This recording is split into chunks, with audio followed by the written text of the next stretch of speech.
Bueno,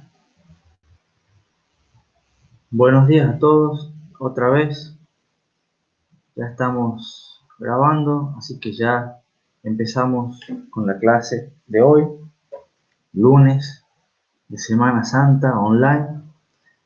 Y como siempre arrancamos repasando conceptos claves de la clase anterior. ¿Qué es lo que vimos la clase anterior?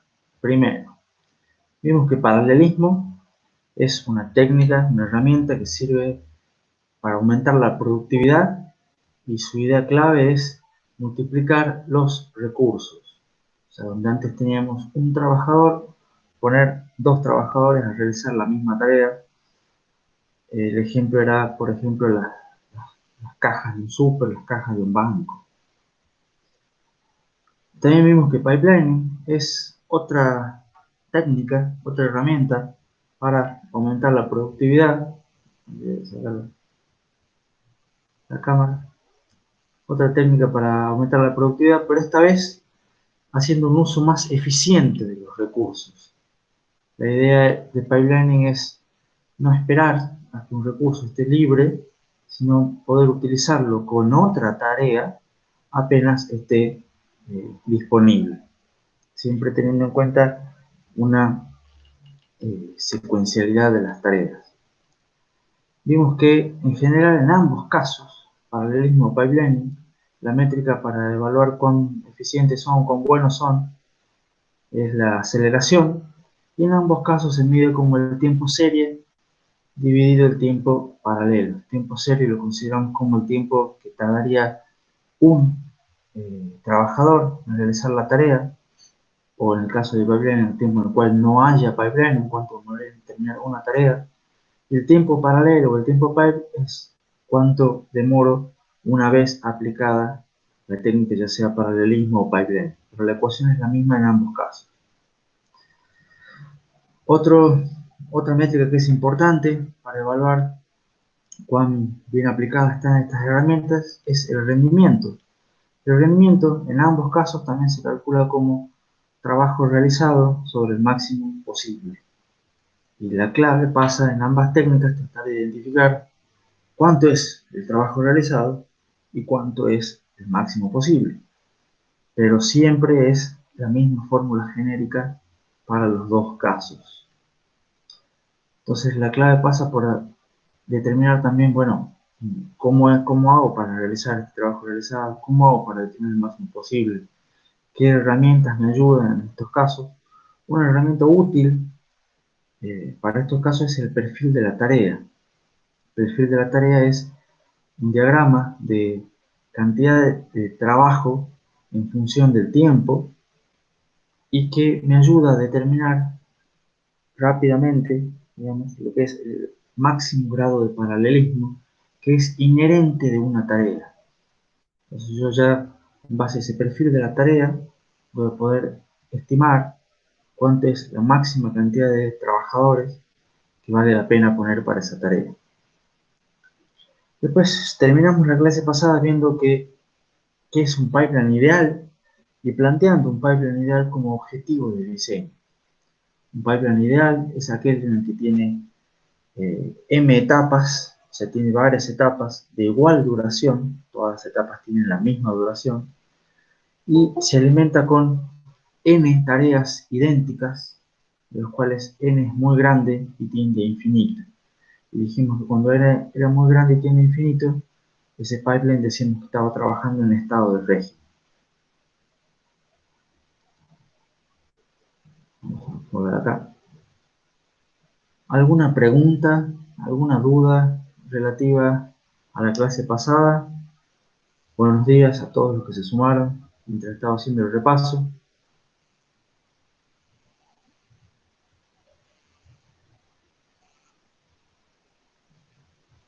Bueno,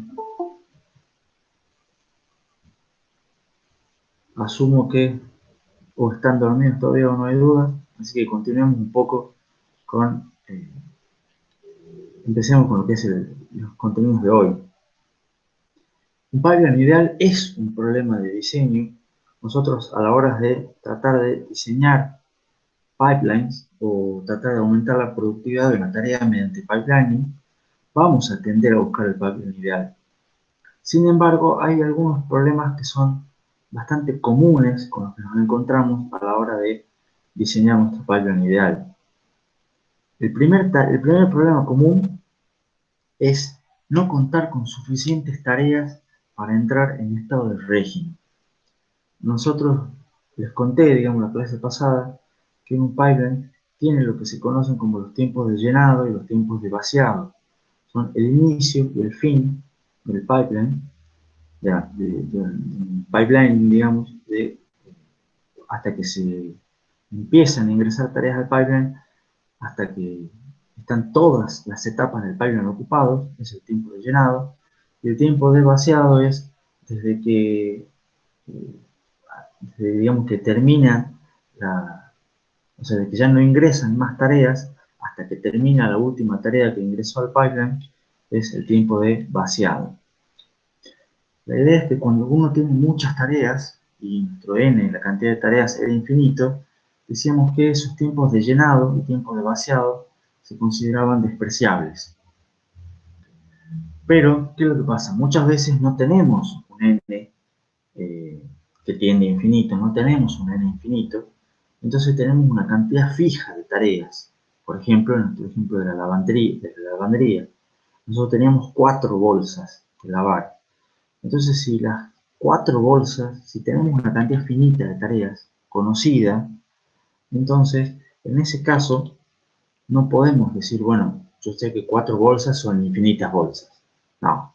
Entonces, como 4 no es ni cerca de infinito, en esos casos, o en general cuando tenemos una cantidad finita de tareas conocida, no podemos decir que estamos trabajando en un estado de régimen. Entonces, si no podemos decir que estamos trabajando en un estado de régimen, no podemos suponer o no podemos considerar despreciables los tiempos de llenado y los tiempos de vaciado. Y en tal caso, deben ser tenidos en cuenta en consideración, sobre todo el tiempo de llenado, como vimos en la fórmula de la clase pasada, pero ya hace que el pipeline no sea ideal. O sea, la aceleración no sea exactamente igual a la cantidad de etapas, la productividad no sea, la productividad va a estar marcada por la duración de la etapa más larga, pero ya la duración total de la tarea no va a ser lo mismo que la cantidad de etapas, entonces la aceleración no va a ser igual también a la cantidad de etapas, es lo que quise decir. Entonces, el hecho de que nuestro n no sea infinito es el primer problema común para saber que no estamos trabajando en estado de régimen y no se pueden aplicar las fórmulas del pipeline ideal. ¿Alguna pregunta con respecto a esto?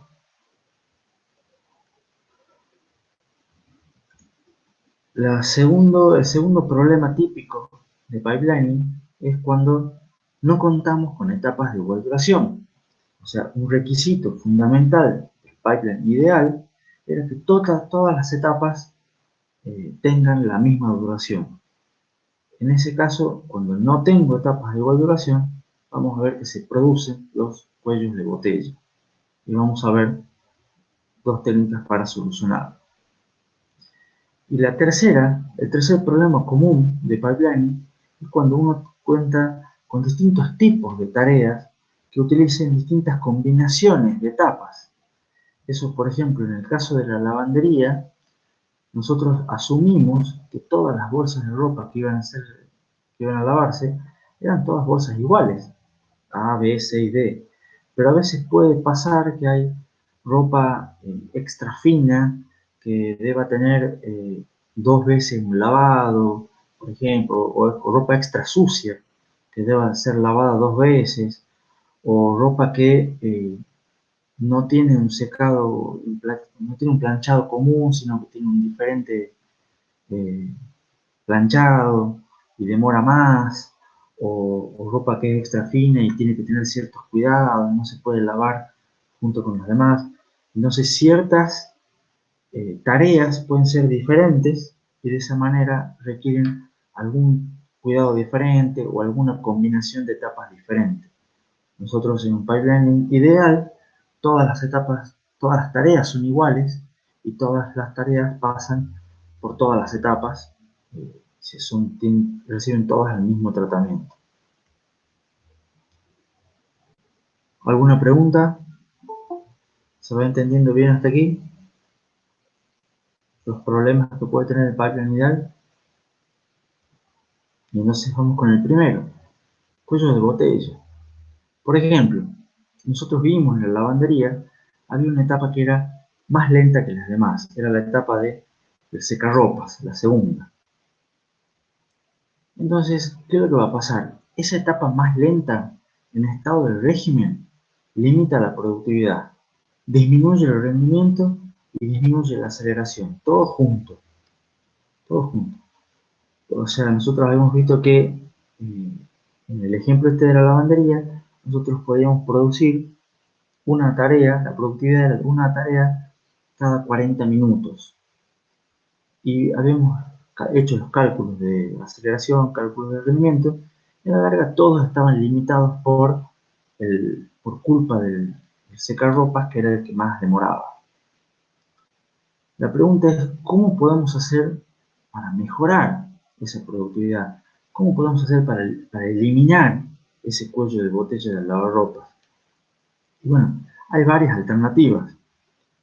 La primera alternativa sería algo que estuvimos un poco hablando la semana pasada, la clase pasada, que es, bueno, compremos un secarropa más rápido.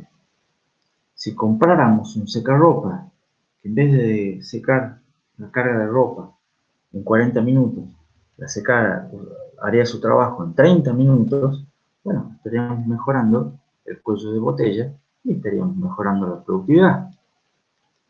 A veces eso es una buena solución, es una manera de eliminar el cuello de botella, pero a veces no, porque resulta que el secar ropa más rápido es muchísimo más caro, no conviene, o directamente no existe un secar ropa más rápido. Todos los secar ropa del mundo trabajan, demoran al mismo tiempo en hacer su trabajo. Entonces, no siempre es factible comprar un secarropa más rápido. Otra idea sería, bueno, lo que podemos hacer es poner dos secarropas, comprar otro secarropa igual, que resulta que son más baratos, supongamos, y los podemos poner en serie. ¿Qué significa en serie? Es como sería dividir o partir en dos el secado y decir, voy a secar 20 minutos en cada lavarropa, en cada secarropa. Entonces con 20 minutos no termino de hacer un secado de la ropa. Pues la voy a dejar un poco húmeda, no se va a secar del todo, pero yo lo voy a secar 20 minutos en un secarropa y después lo voy a pasar y lo voy a secar 20 minutos en otro secarropa. ¿Qué ventaja tiene eso? La ventaja que tiene eso, o sea, a la larga el secado se va a seguir haciendo en 40 minutos. ¿Está claro para todos? Voy a seguir demorando 40 minutos en secar la ropa, voy a tener quizá algún mayor overhead, una mayor recarga por sacar de un secarropa y ponerlo en otro, pero la ventaja que tiene es que yo cuando desocupe el primer secarropa para pasar al segundo secarropa, que sé que me termine de secar la ropa, yo ya voy a poder ingresar una nueva tanda de ropa al primer secarropa. Y de esa manera ya voy a ir aprovechando y ganando, digamos, 20 minutos. Entonces, en realidad mi productividad, mi cuello de botella de 40 minutos, ya se va a reducir. Ya vamos a ver un par de gráficos en el diapositiva siguiente para mejorar esa idea. Y si no, otra idea que se puede mejorar es comprando otro sacarropas igual, que también demora 40 minutos en secar la ropa, y poniéndolos en paralelo. ¿Qué vendría a ser ponerlo en paralelo? Ponerlos en lo que vendría a ser justamente utilizando paralelismo. En vez de secar una tanda de ropa en 40 minutos, podría tratar de secar dos tandas de ropa en 40 minutos. Entonces, al final de cuentas, sí voy a estar demorando 40 minutos, pero en 40 minutos voy a estar secando 2 tandas de ropa y de esa manera mejoraría el cuello de botella y mejoraría la productividad. Otra cosa que podría hacer es alternar el uso entre uno y otro. De esa manera, cuando yo termino de lavar una ropa, va al lavarropa 1 y cuando termino de lavar la segunda tanda de ropa, que el lavarropa 1 sigue ocupado, lo pongo en el lavarropa 2. Entonces, cuando termine de lavar la tercera tanda de ropa, el lavarropa 2 va a estar ocupado, pero el lavarropa 1 ya va a estar desocupado. Entonces lo paso al lavarropa 1. Y de esa manera voy alternando el uso y es como que el cuello de botella se rompe.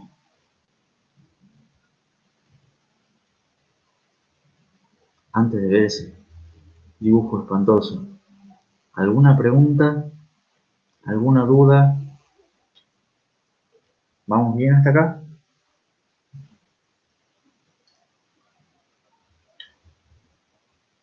Ya les voy a mostrar con las próximas diapositivas, voy a tratar de explicarles mejor todos los casos, para Juan que dice que no entendió bien el último.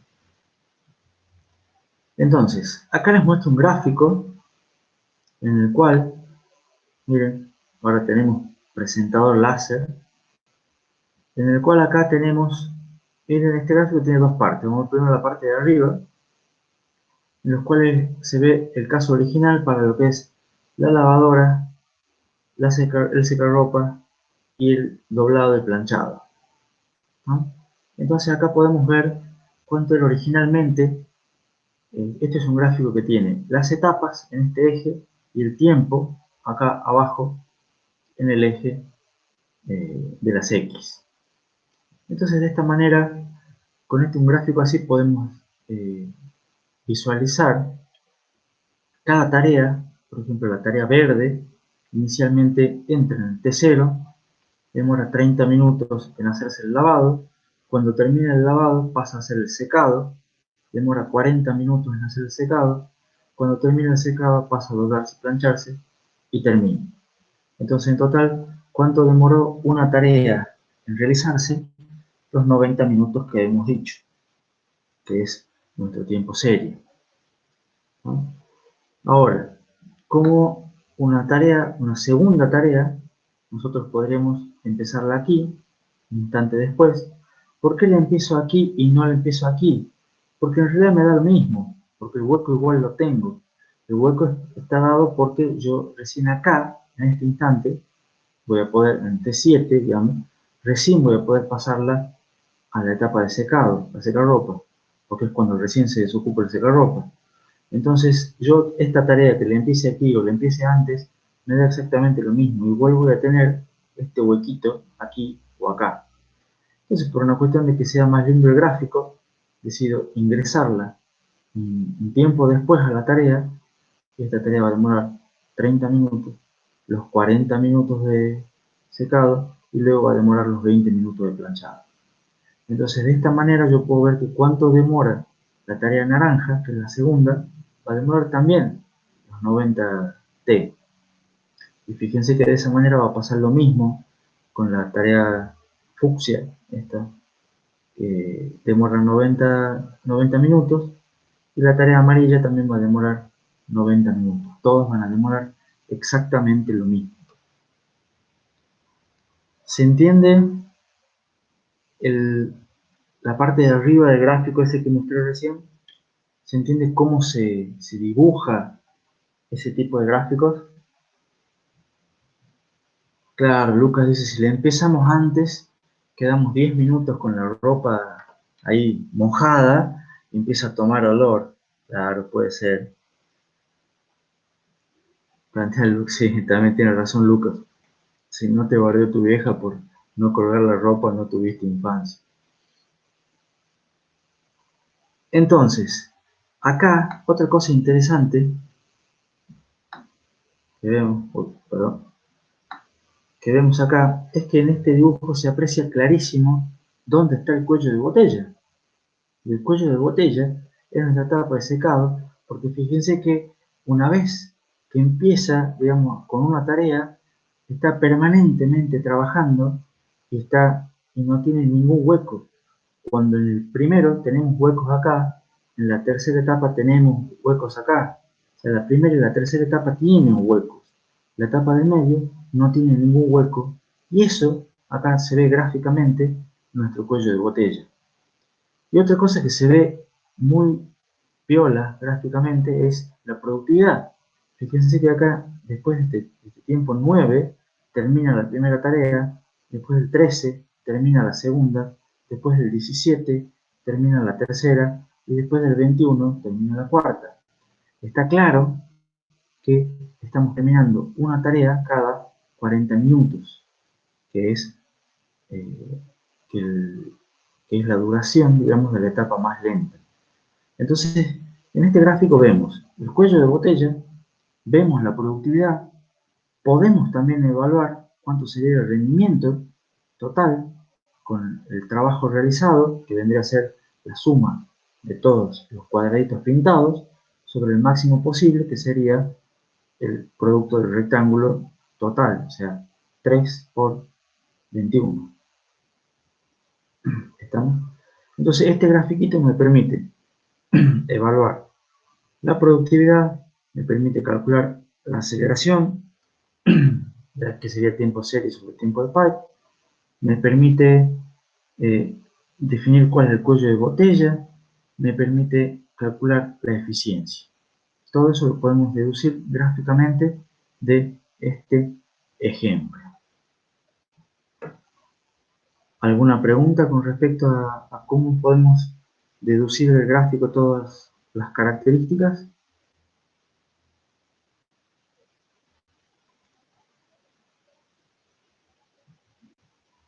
Y ahora que identificamos nuestro cuello de botella y que dijimos que estaba en la etapa de secado, veamos cómo podemos hacer para mejorarlo con dos secarropas en serie. Y ahora nosotros decimos que compramos un secarropas, pero los ponemos a estos dos secarropas en serie. Entonces lo que haríamos es poner como una nueva etapa S1 y S2. Entonces es lo que les dije recién. Acá entra una tarea, se hace los 30 minutos del lavado y cuando termina la pasamos al primer secarropas. La hacemos por que pase por 20 minutos de secado en el primer secarropas y le hacemos que después se pase al segundo secarropas y pase por otros 20 minutos de secado en el segundo secarropas. Y de esa manera completamos los 40 minutos de secado, 20 en el primero y 20 en el segundo. Pero ¿qué pasa? Cuando terminamos acá, pasamos para que complete con el doblado y la tarea, fíjense, demora exactamente los mismos 90 minutos que habíamos previsto inicialmente, porque el secado, al final de cuentas, lo seguimos haciendo en 40 minutos, simplemente que lo estamos haciendo 20 y 20 en dos secarropas diferentes. ¿Pero qué nos permite esto? Nos permite que yo acá, la segunda tarea, no tenga que esperar este hueco de retardo acá, sino que la pueda poner inmediatamente cuando termine el lavarropas. ¿Por qué? Porque fíjense acá, yo la pongo acá la tarea, demora 30 minutos, y cuando termina 30 minutos, el primer secarropas ya está disponible, ya está vacío. Entonces, puedo poner que empiece a secar la ropa durante 20 minutos. Y cuando este termina, el segundo secarropas ya está disponible también. Ya terminó su tarea. Entonces, puedo ponerle que seque la ropa en los segundos 20 minutos para completar los 40 minutos de secado. Cuando está disponible, cuando termine este, está disponible la estación de doblado y planchado, entonces hacemos que se doble y se planche la ropa. ¿Cuánto demora desde que ingresa esta tarea hasta que termina? Ustedes se pueden ver, siguen siendo 90 minutos. Pero ¿qué pasó? Esta tarea, en vez de terminar en tiempo 13, o sea, en 130 minutos, ahora la estoy terminando 10 minutos antes. ¿Por qué? Porque la pude ingresar 10 minutos antes. ¿Y por qué la pude ingresar 10 minutos antes? Porque cuando terminó de hacerse la etapa del lavado, ya estaba desocupado el primer secarropas y podía enviárselo al primer secarropas. Cuando seguimos haciendo el resto de las tareas, van a ver que en realidad hemos ganado tiempo. ¿Ven? Y ahora con este agregado del segundo secarropa, en vez de demorar 210 minutos, estamos demorando 180 minutos en total. ¿Se entiende el ejemplo de los dos secarropas en serie? Hay dos preguntas en el chat. Augusto pregunta, primero, ¿ahora el cuello de botella estaría en la etapa de lavado? Exactamente. Si ustedes se fijan ahora, es la etapa de lavado la que tiene el cuello de botella. ¿Y eso qué me implica? Fíjense, me implica que yo me estaría limitando mi productividad. Entonces yo ahora estaría teniendo una tarea cada 30 minutos. Fíjense, acá, en el minuto 90 termino una, en el minuto 120 termino otra, en el minuto 150 termino otra. O sea que efectivamente mi cuello de botella se movió, ahora pasa a ser la etapa del lavarropas y mi productividad mejoró. Ahora en vez de terminar una tarea cada 40 minutos, termino una tarea cada 30 minutos. La mejora de la productividad me lleva a una mejora en el tiempo total, me lleva a una mayor aceleración y si ustedes hacen el gráfico para evaluar la eficiencia, van a ver que tendrán mayor o menor eficiencia. ¿Qué les parece? Les tiro yo una pregunta. Porque fíjense que lo hacen en menos tiempo, pero tienen una etapa más.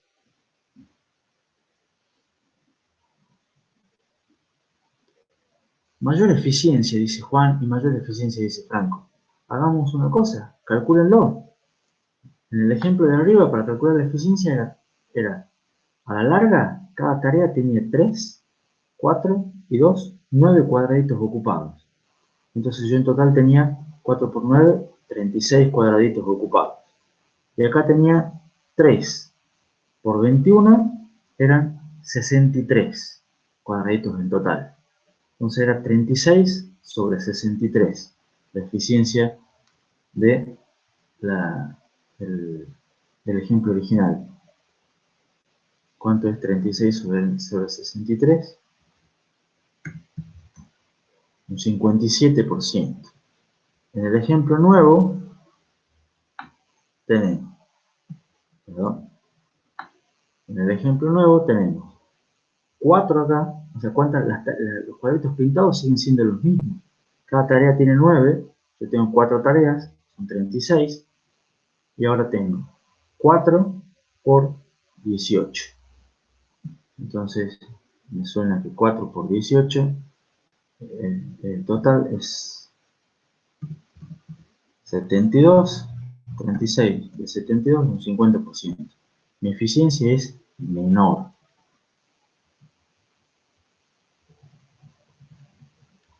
¿Está claro la conclusión para todos? Ahora, la eficiencia es menor, pero ¿qué pasa? ¿Qué es lo que hicimos? Aumentamos. Compramos, gastamos plata en comprar un secarropas para para eliminar nuestro cuello de botella y con ese lavarropas que compramos mejoramos la productividad. Y sí mejoramos productividad, sí mejoramos la aceleración, pero no mejoramos la eficiencia. ¿Y qué es lo que nosotros queremos? ¿Para qué hacemos pipelining? Nuestro pipelining intenta mejorar la productividad, intenta mejorar, obtener una mayor aceleración sobre el tiempo cero. O sea que, en principio, esa plata estuvo bien gastada, a pesar de que me empeora la eficiencia total del sistema. Porque no es la eficiencia lo que me importa, sino la productividad. ¿Se entienden los cálculos que acabo de hacer? ¿Entienden todos los cálculos? Fíjense que en ambos casos la cantidad de trabajo realizado es siempre la misma. Bueno, dicen, se entiende. Entonces, volviendo a la pregunta de Augusto, fíjense que al hacer este gasto de plata, mejoré la productividad de todo, pero lo que hice fue en realidad desplazar el cuello de botella. Yo antes tenía el cuello de botella en el secarropa, originalmente, y ahora con los dos secarropas trabajando en serie, lo que hice fue mover el cuello de botella hasta hacia el lavarropa. ¿Sí? Lo cual sé que solucioné el problema original, pero me encuentro con otro problema nuevo. Tengo otro cuello de botella en otro lado. Lucas también me planteaba otra pregunta. Si lo hago alternando el secarropa 1 y el secarropa 2, obtengo lo mismo, ¿verdad? Lo vemos en la diapositiva siguiente, Lucas. Y la pregunta de Franco, que también estaba pendiente, era: lo que más me conviene sería intentar que todas las etapas tengan el mismo tiempo.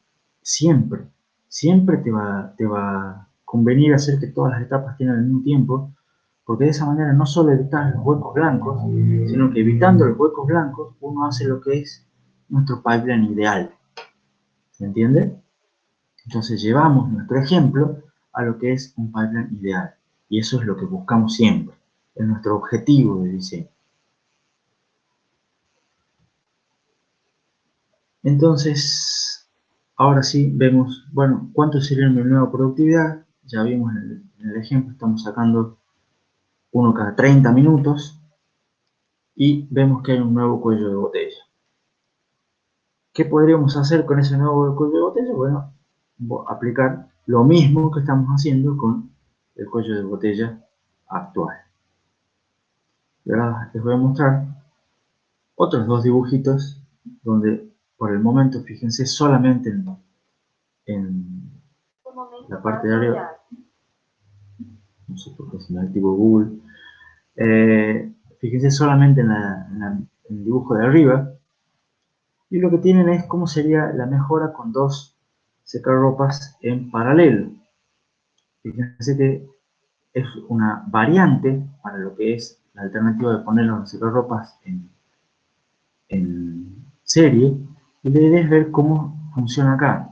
Yo sigo teniendo mi lavarropas, sigo teniendo los dos secarropas. Y la idea es cuando entro en una tarea, está esos 30 minutos de lavado. Cuando termina, está desocupado el secarropa 1, entonces pasa a ser los 40 minutos de secado en el secarropa 1. Cuando termina el secarropa 1, pasa directamente para acá a hacer su doblado de planchado y termina en 90 minutos. ¿No? Fíjense que acá no es que pasa del S1 al S2, sino que pasa del S1 directamente a la etapa de doblado de planchado. Y lo interesante acá es que el secarropa 1 mantiene sus 40 minutos de secado. Imagino que todos están viendo cómo funciona aquí. Ahora, lo que hago yo es, inmediatamente después que termino de hacer el lavado de la primera tanda de ropa, ingreso la segunda bolsa, que me demora 30 minutos, y cuando termine esta, el secarropa 1 está ocupado todavía. ¿Lo ven? Para Juan, que estaba preguntando hace un rato. El secarropa 1 está ocupado, pero lo que hago es mandarlo directamente al secarropas 2. Y en el secarropas 2 demora sus 40 minutos, y cuando termine esos 40 minutos pasa a doblar de planchado. Luego ingreso una tarea cuando termina el lavarropas. Después de 30 minutos, ya el secarropas 1 ya se desocupó. Entonces esta tarea pasa al secarropas 1, donde demora 40 minutos, y cuando termina pasa a la estación de doblado de planchado, y de ahí termina. Entonces fíjense que acá la situación, como planteaba Lucas, es bastante similar a la de trabajar con los dos secarropas en serie. ¿Por qué?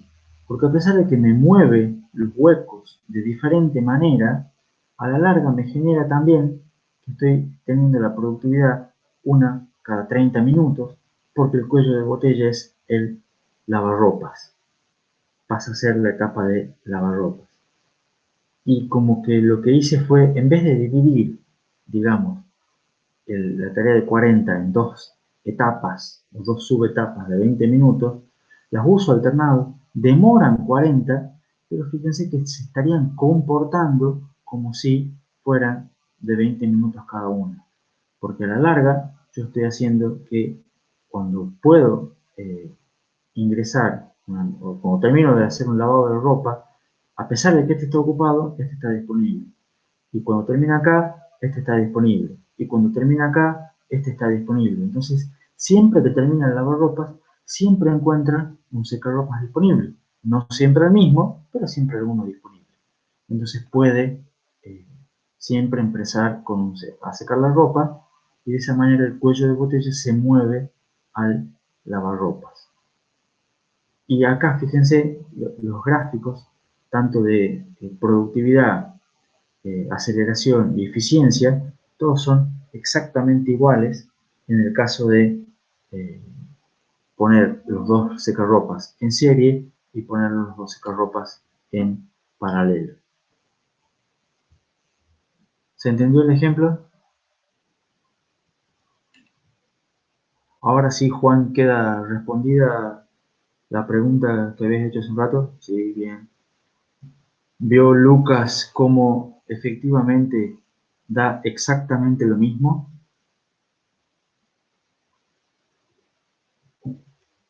El motivo por el cual da exactamente lo mismo es porque al final no importa si lo estamos conectando en serie y lo estamos conectando en paralelo, la clave es que estamos comprando un lavarropas nuevo. Entonces, el hecho de gastar plata en un nuevo recurso me hace que eso en general me mejore la productividad y me mejora la productividad de la misma manera porque es el mismo recurso. O sea, es eso lo que hace su trabajo, las tareas son exactamente las mismas, entonces en general la mejora de productividad es la misma. ¿Cuál es la diferencia de si lo puedo hacer en serie o si lo puedo hacer en paralelo? Depende básicamente de la tarea en sí, del recurso en sí. O sea, a veces uno puede decir, bueno, yo lo que hago es conectarlos en serie, o puedo dividir, digamos, mis 40 minutos en 20 y 20, en dos mitades de 20 y 20. A veces uno puede hacer eso, otras veces no puede hacer eso. Entonces, si yo no puedo dividir mi tarea, en general lo que conviene es ponerlo en paralelo. Si yo pudiese de alguna manera dividir mi tarea, en general lo que conviene es ponerlo en serie. Por ejemplo, piensen cuando eh, ciertas tareas, ustedes están cocinando, por ejemplo, no pueden dejar de hervir una comida, unos fideos para ponerlos en otra olla, cambiarlos, o sea, es ridículo eso. Entonces hay que esperar que los fideos terminen, por ejemplo, una cosa así.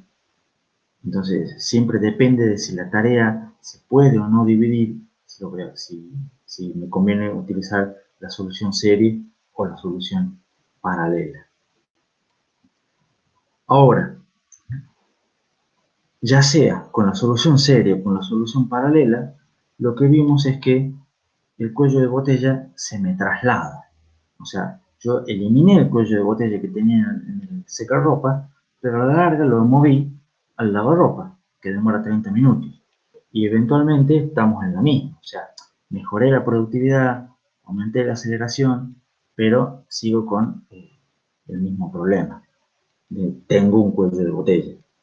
¿Cómo haría para eliminar el cuello de botella? Y bueno, la idea es volver a aplicar esta técnica. O sea, ahora si mi cuello del botella está en el lavarropa, ¿qué es lo que hago? Pongo otro lavarropa. Lo puedo poner en serie o lo puedo poner en paralelo. Y ustedes van a ver que a la larga, si uno empieza a ver esto, lo que hace es dividir, digamos, el tiempo, digamos, de lo que vendría a demorar cada tarea, y eso eventualmente lo voy a ir haciendo cada vez más chiquito, puedo ir aumentando la productividad y puedo ir moviendo el cuello de botella de una etapa a otra etapa. ¿Cuál sería el límite? Lo ideal sería hacer, bueno, lo que planteé, lo que dice Jonás, lo ideal sería lograr que todas las etapas tengan la misma duración, para que de esa manera se comporte como un pipeline ideal. ¿Cómo hago eso yo en el ejemplo de la lavandería? Y bueno, fíjense, tengo este dibujo medio fiero, medio espantoso, pero en el cual yo tengo 3 lavarropas en paralelo, tengo 4 secarropas en paralelo y tengo dos estaciones de planchado en paralelo. Fíjense cómo invertí plata, o sea, ya no pasé de un lavarropa a tres, compré dos lavarropas más, pasé de una estación de secarropa a cuatro, compré tres más, y pasé de una estación de doblado de planchado a dos más. ¿Cómo funciona este? Vamos aquí de vuelta. Yo ingreso una tarea, un lavarropa, no lo puedo dividir, demora 30 minutos. Cuando termino de lavar, pasa al primer secarropas disponible, demora 40 minutos. Cuando termina, pasa a la estación de doblado de planchado, que está disponible, la 1, y cuando termina, finaliza y terminé mi tarea en los 90 minutos que demoraba siempre. Ahora yo, 10 minutos después de que ingresé la primera tarea, puedo ingresar la segunda, supongamos que demora estos 10 minutos, puedo ingresar la segunda tarea al segundo lavarropas, porque el segundo lavarropas está disponible. Se hace el lavado en 30 minutos, cuando termina, tengo un secarropas disponible, el secarropas 2, pasa al segundo secarropas. Cuando termina, la estación de planchado 1 está ocupada, pero la 2 está disponible. Entonces lo pongo acá y termina aquí, finaliza. ¿Cuánto demoró la segunda bolsa de ropa? 10 minutos, perdón, 90 minutos, y terminó apenas 10 minutos después. 10 minutos después yo ingreso a la tercera tanda de ropa. ¿Por qué el ingreso? Porque el lavarropa 1 está ocupado, el lavarropa 2 está ocupado, pero el lavarropa 3 está disponible. Entonces le ingreso acá. Termina acá, secarropas 1 está ocupado, secarropas 2 está ocupado, secarropas 3 está disponible. Le ingreso aquí, demora sus 40 minutos. Y acá, fíjense que ya terminó de hacerse el doblado de planchado de la estación 1, entonces puedo también a la estación 1 volver a darle que doble y planche la tercera tanda de ropa y aquí termina. Cuando voy a ingresar acá en este instante una nueva tanda de ropa para lavar, ya tengo que mi lavarropas 1 se desocupó. Entonces le ingreso la cuarta bolsa de ropa al lavarropa 1, el secarropa 1 sigue trabajando, el secarropa 2 sigue trabajando, el secarropa 3 sigue trabajando, pero el secarropa 4 está desocupado. Le ingreso al secarropa 4 que lo seque. 40 minutos después, la estación de doblado 1 está ocupada, pero la estación 2 se acaba de desocupar, entonces le doy que ingrese la tarea para acá y termina 20 minutos después. ¿Qué es lo que pueden ver acá? Pueden ver primero que todas las tareas efectivamente siguen demorando 90 minutos, pero ven que ahora yo tengo mi productividad, estoy terminando. Acá termino la primera tarea, acá termino la segunda tarea, acá termino la tercera tarea, acá termino la cuarta tarea. Estoy terminando una tarea cada 10 minutos. Mejoré bastante la productividad, mejoró bastante la aceleración y por ende, por supuesto, gasté mucho más plata y la eficiencia seguramente bajó bastante. Entonces, ahora, ahí tengo varias preguntas en el chat y alguna conclusión que quiero hacer yo. Pregunta primero Pablo, ¿se puede empezar a lavar al mismo tiempo? Ya que tengo 3 lavarropas. Es la misma pregunta que dice Jonás, ¿por qué comienza 10 minutos después de la segunda? Básicamente, comienzo 10 minutos después de la segunda y ¿por qué no empiezo a lavar todas al mismo tiempo? Porque si yo empezara a lavar todas al mismo tiempo, igual, o sea, el problema, perdón, el problema es que si yo empezara todas las 3 al mismo tiempo, terminaría las 3 acá, las mandaría las 3 al mismo tiempo acá, terminaría las 3 acá, igual no pondría mandar todas aquí, porque no tengo 3 estaciones de secado, ¿se ve? Porque tengo solamente 2 estaciones de secado, entonces habría una que tendría que esperar hasta este momento. Entonces la tercera tendría que esperar. Entonces a la larga es lo mismo generar estos huecos acá al comienzo que generarlos después en algún otro momento. En algún momento estos huecos de acá aparecerían. Entonces, como yo ya sé que esos huecos aparecerían, directamente los voy poniendo al comienzo y voy generando lo que ustedes ven acá, que es esta diagonal, por decirlo así, que si ustedes siguen poniendo más tareas, cuando llegue una tarea nueva, acá en estos 10 minutos después, va a entrar a lavar ropas 2, y luego se va a secar 30 minutos en el secar ropas 1, y luego de 40 minutos va a pasar a la estación de doblado de planchado 1. Entonces, al hacerlo así, digamos, sabiendo que ingrese una tarea cada 10 minutos, también va a poder salir una tarea cada 10 minutos y ustedes van a ir, digamos, completando esta diagonal y van a tener permanentemente todo esto pintado. Eventualmente va a suceder acá, en este ciclo, que con muchas tareas ustedes van a tener todos los cuadraditos pintados con distintos colores. ¿Se entiende? Si ustedes tienen muchas tareas, muchas más de 4 tareas. Y eventualmente, si tienen infinitas tareas, van a tener todo este sector pintado sin ningún tipo de cuadritos. En cambio, si ustedes ingresan todo acá, eventualmente les va a ir generando huecos intermedios.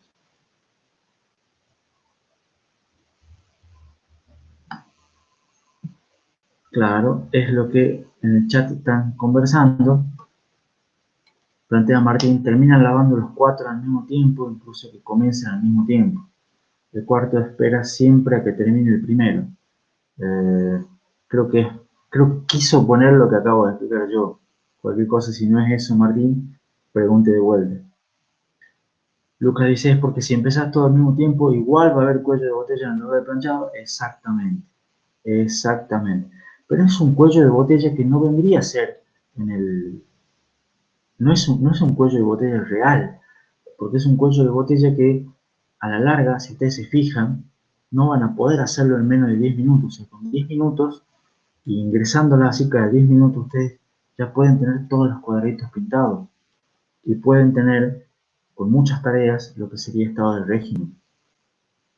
Claro, Juan dice el gráfico queda más marketinero así con los huecos al final. Son los huecos al principio, pero sí quedan más marketinero y eventualmente les va a ser más fácil encontrar a ustedes el estado de régimen. Pregunta Jonás, ¿cómo hace para saber que la tiene que mandar justo 10 minutos después y no 20 o 15? Es una buena pregunta.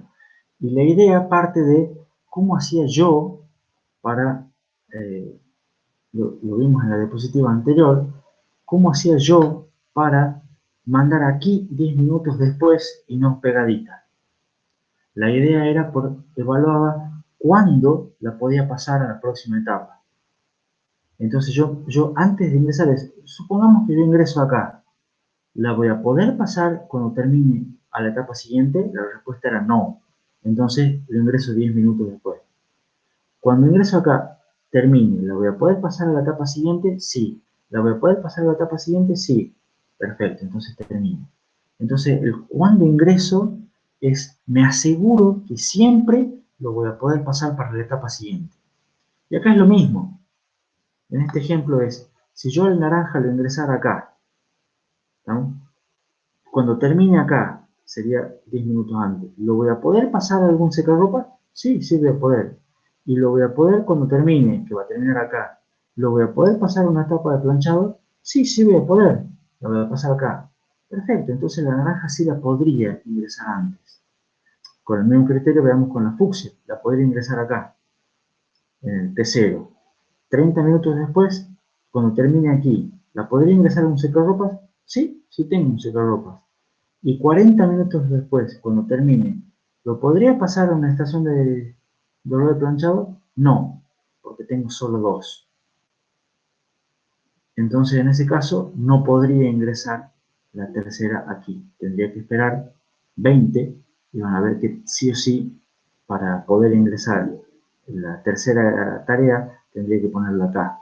Entonces, por más que uno pueda mover la, la tarea naranja, aquí van a ver que queda más marketinero, como dice así, dejar todos los huecos al principio y que eventualmente con muchas tareas se va a ir llenando todo esto acá y van a poder ingresar al estado del régimen. Porque además hay otra conclusión importante.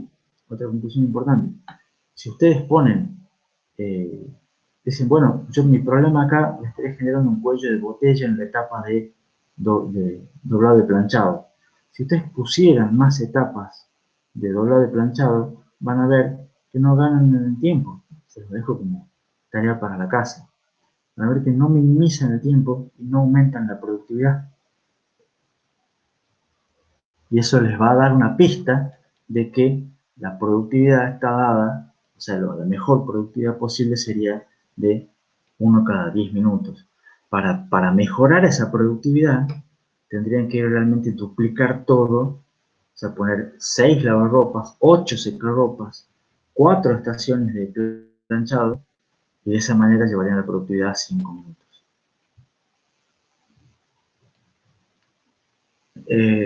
Está respondida la pregunta de Jonás de cómo hace para saber que la tienen que mandar justo 10 minutos después y no 20 o 15. Bien, hay más preguntas. En realidad no es que, plantea Lucas, dice, esto pasa porque es la mitad del tiempo de doblado y tenés 2 dobladoras, entonces así te aseguras de tener una dobladora desocupada siempre. En realidad, lo que hay que hacer es buscar cuál es el divisor común mayor. ¿Se acuerdan de matemática? Supongo que de la primaria. Hay que buscar cuál es el mayor común divisor entre los tiempos de las tareas. En este caso, como la tarea demoraba originalmente 30, 40 y 20, el mayor común divisor es 10. Entonces, ese es el valor que hay que buscar, digamos. Y cualquier número, o sea, ese es por lo menos para tener, eh, tratar de llevar a una mayor productividad con el menor gasto posible. Ese es lo que responde a la pregunta de Lucas. Pregunta Ignacio, ¿por qué se llama superescalar? Es una buena pregunta. Fíjense que ¿por qué se le llamó superescalar? Porque en realidad este dibujo de acá, supongan que además que tienen muchas cosas, este dibujo de acá abajo, con muchas cosas más pintadas, donde ya llegan al estado de régimen, la pregunta ¿es pipelining o es paralelismo? Y bueno, es pipelining seguro. Tengo etapas secuenciales que voy aprovechando las etapas cuando voy apenas se desocupa la siguiente, la anterior. Pero a su vez es paralelismo, porque tengo 3 lavarropas, tengo 4 secarropas, tengo 2 etapas de planchado. O sea, estoy poniendo múltiples trabajadores en paralelo. Entonces, esta solución, digamos, de pipeline con paralelismo, alguien en algún momento la denominó superescalar, porque es que se puede hacer múltiples tareas, digamos, múltiples escalas, por decirlo así, al mismo tiempo, y de ahí le dio su nombre de superescalar. Después plantea Lucas, si pones más etapas aparte, ya es como que estás poniendo un equipo por cada tanda de ropa. Y más o menos, o sea, es lo que hablamos recién. Ya vimos que con 3 lavarropas, 4 secarropas y 2 estaciones de secado, ya uno puede alcanzar un rendimiento bastante alto. Si ustedes con muchas tareas van a alcanzar un rendimiento de 100% en estado de régimen, entonces van a ver, ya mejoraron la productividad un montón, gastaron mucha plata también, van a ver que ya ahí el negocio funciona y si tienen muchas tareas esto anda muy bien. Entonces meter más todavía ya es como poner otro lavadero, ya es duplicar completamente la inversión. Puede requerir, pero no siempre vale la pena.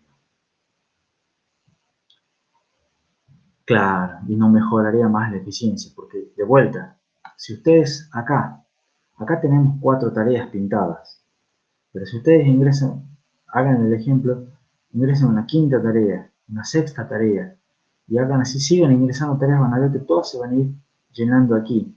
Y si ustedes tuvieran, de vuelta, 100.000 bolsas de ropa para lavar, con este dibujito van a ver que durante los primeros 80 minutos van a estar no ocupando todas las cosas, pero a partir de aquí van a tener permanentemente pintados todos los cuadraditos.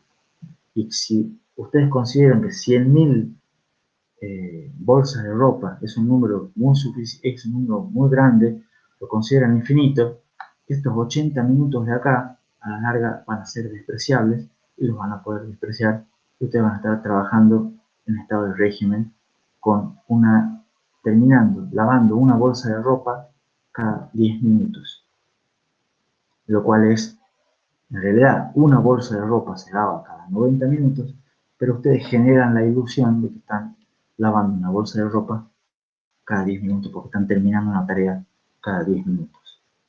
Y van a tener una eficiencia del 100%. Por supuesto, esto implica si tienen la suficiente cantidad de bolsas de ropa.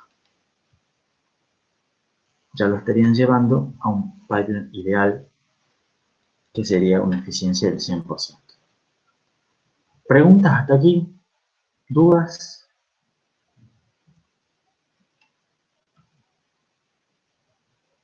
¿Se entendió?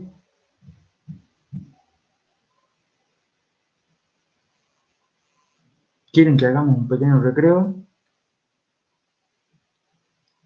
Bien, tiene preguntas Jonás. Con respecto a la eficiencia,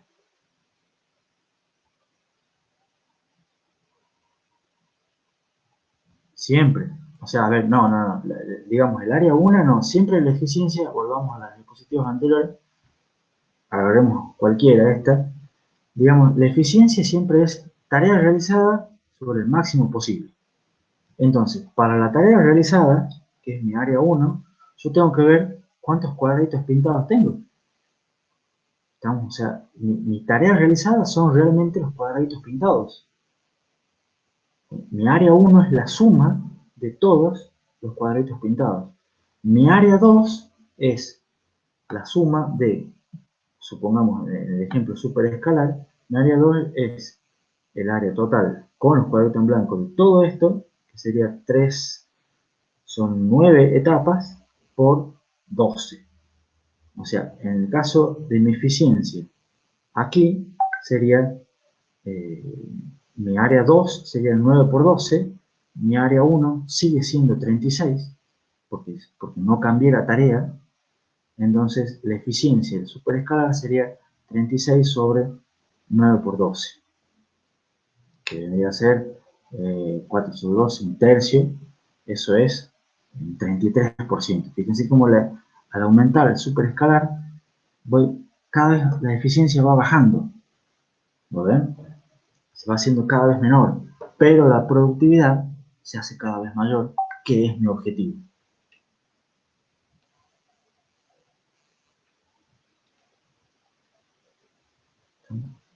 Entonces, para el área 1, siempre es, o sea, el área 1, trabajo realizado, siempre son los cuadraditos pintados. Y fíjense que siempre son los mismos. Y para el área 2, depende ya del el cuadrado, el rectángulo más grande. El rectángulo sería. Depende de cuántas tareas y cuánto tiempo.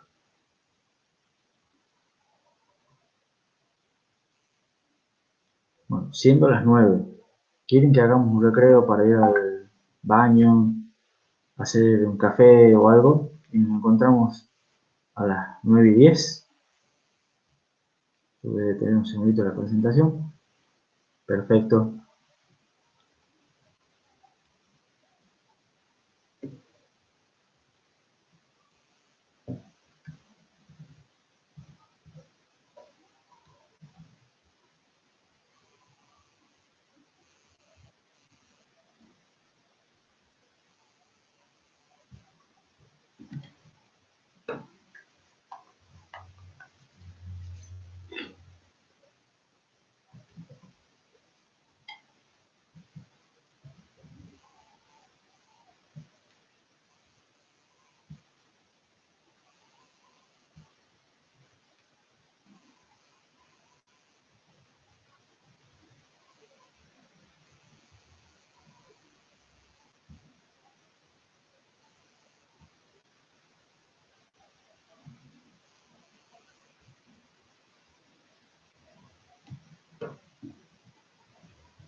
Bueno, estamos como para arrancar de vuelta.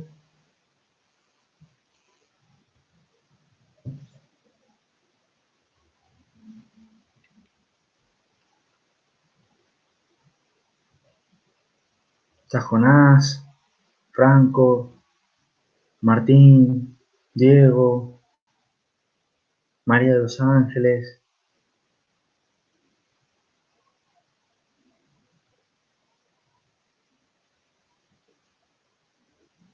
Los demás parece que están un poco más demorados.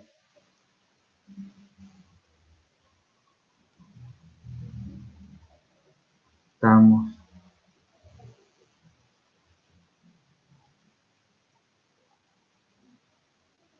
Nada, todavía no se perdió nada, Ignacio. Arranquemos nomás. Continuemos, digamos, con la clase. Por lo menos repasando siempre lo que es el cronograma. La idea es hoy terminar el tema 3. Vamos a ver si llegamos. El miércoles empezaríamos el tema 4. Empezaríamos, quizás terminaríamos el tema 4.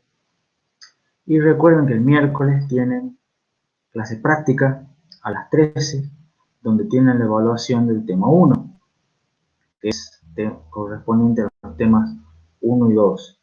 Supongo que han estado todo el fin de semana disfrutando de la tranquilidad de casa mientras hacían el práctico. Y después, el mismo miércoles, se publicaría el enunciado y la guía correspondiente al práctico 2, que trata sobre el tema 2 tema 3, perdón, que estamos viendo ahora. Importante, el viernes no vamos a tener clase.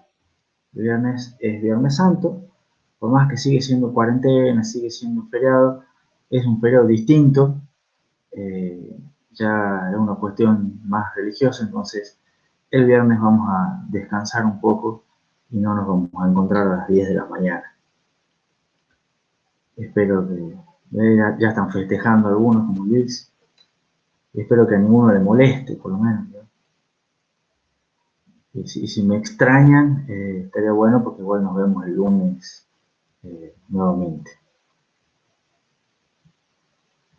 Bueno, volvamos. Entonces, habíamos visto los problemas de que un pipeline ideal es a lo que uno apunta con criterio de diseño. Un pipeline ideal tenía 3 problemas. Uno era no tener suficiente cantidad de tareas. El segundo eran los cuellos de botella. Y ahora el tercer problema que les comenté brevemente era qué pasa cuando tenemos diferentes tareas. En el ejemplo de la lavandería es qué pasa cuando tenemos distintos tipos de bolsa de ropa y tenemos que hacer un distinto tratamiento para las bolsas de ropa. Por ejemplo, tareas de tipo 1 que usan todas las etapas, en el caso de la lavandería. Otro tipo de tareas que en realidad no usan todas las etapas, sino que usan etapas salteadas. Tareas 3 que también usan etapas salteadas, pero a su vez distintas de las etapas que usan las tareas tipo 2. ¿Cómo hacemos con ese tipo de idea? Y bueno, una opción sería hagamos varios pipes diferentes, o sea que hay un pipe en el cual, supongamos que tengo 5 etapas acá, hay una tarea que pase por todas las etapas, porque son las tareas tipo 1, tienen que pasar por todas las etapas, bueno, listo, entonces hacemos un pipe así. Y hacemos otro pipeline directamente que tenga etapas 1, 3 y 5, y las tareas tipo 2 van por ahí. O hacemos que haya algún tipo de camino de salteo, así un bypass, para saltearme una etapa, digamos. La verdad que son alternativas circuitalmente posibles, pero sin embargo, en toda alternativa de esa, en la cual yo me pueda saltear alguna etapa, eventualmente me van a producir ciertos choques, ciertos conflictos de que en algún momento, como yo además no sé exactamente en qué orden vienen las distintas tareas, entonces me van a generar conflictos de eventualmente puede ocurrir que 2 tareas quieran utilizar la misma etapa en el mismo momento y eso no se pueda. Eso se conoce como riesgos estructurales O sea, cuando resulta que por algún motivo mágico de la combinación de tareas, dos tareas quieren utilizar la misma etapa en el mismo momento, eso no se puede. Entonces, a la larga, después de mucho estudio y mucho análisis matemático y ingeniería y demás, lo que conviene es hacer que todas las tareas pasen siempre por todas las etapas. O sea, hay tareas que no utilizan la etapa 1, 3 y 5. Por ejemplo, la tarea tipo 2, acá, utiliza la etapa 1, 3 y 5. Entonces no utilizaría la etapa 2, no utilizaría la etapa 4, que pase igual por la etapa 2 sin hacer nada y que pase igual por la etapa 4 sin hacer nada. De esa manera, fíjense cómo es posible que aumenta la latencia de una tarea, pero al final, como el pipeline va a hacer que, a pesar de que esa tarea tenga una latencia aumentada, porque va a pasar por dos etapas en las cuales no hace nada, va a ser espera al vicio, va a bajar el rendimiento, pero lo importante del pipeline es que va a evitar los riesgos estructurales, va a evitar los choques y va a mejorar la productividad de la tarea porque, va a evitar los huecos y me va a permitir que mi solución se parezca a un pipeline ideal, que es lo que me mejora la productividad y la aceleración. ¿Por qué les doy este ejemplo típico? Porque es algo que es una mezcla de instrucciones típica en un procesador. Ustedes ya algo vimos que solemos tener instrucciones, perdón, solemos tener instrucciones aritméticas que hacen ciertas cosas, instrucciones de almacenamiento de datos que hacen alguna otra cosa, instrucciones de salto que hacen alguna otra cosa. Entonces las instrucciones son distintas entre sí, tienen una naturaleza diferente y es algo típico que pasa en un procesador. Pero a la larga, ustedes algo vieron en sistemas con micro y van a ver que pasar de una cuestión secuencial de hacer un fetch, decode, execute, fetch, decode, execute, fetch, decode, execute, que es el ciclo de la instrucción, hacerlo, supongamos acá, 3 etapas, de manera secuencial, lo que a la larga conviene es hacer un pipeline de fetch, decode, execute, hagamos el fetch de la segunda, decodifica la segunda, ejecuta la segunda, hace el fetch de la tercera, decodifica la tercera, ejecuta la tercera, es acá, tiene un error, la diapositiva. Y de esa manera uno lo va haciendo, se van buscando una instrucción en cada fetch, una instrucción distinta. Fíjense que acá está un poquito diferente lo que vendrían a ser las tareas, pero a la larga es lo mismo. Y de esa manera ustedes pueden tener lo que es un pipeline ideal. ¿Por qué un procesador sería un pipeline ideal? Porque ejecutan muchas tareas. Y si las logramos hacer que todas tengan la misma duración, ya es un pipeline ideal. En principio, de esta manera, pueden tener una productividad de una instrucción en cada ciclo T. Sin embargo, vamos a ver que en un procesador no todo es tan fácil. ¿Qué pasa si un salto, supongamos que la segunda instrucción, esta es un salto, pero recién uno sabe que es un salto aquí? ¿Qué pasa con esta instrucción que ya estoy buscando? O sea, acá voy a estar haciendo el fetch de una cuarta instrucción, la decodificación de la tercera, y estoy ejecutando el salto. O sea, yo ya estoy buscando alguna instrucción. Entonces, algo voy a tener que hacer, probablemente que haya que vaciar el pipe o alguna técnica así por el estilo. Entonces, ¿qué pasa si hay instrucciones que requieren más etapas? O sea, o que la etapa de ejecución en realidad son más cosas. Bueno, ya vamos a ver más adelante realmente cómo hacemos un procesador en pipeline, vamos a ver todos los problemas que tienen, pero la idea básica está mostrada en esta diapositiva.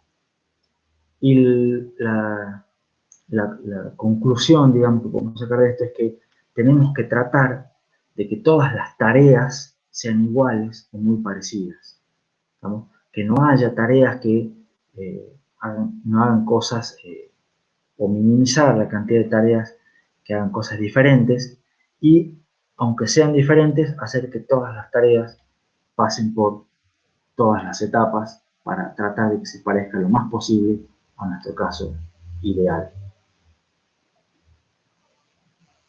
¿Se entiende este ejemplo?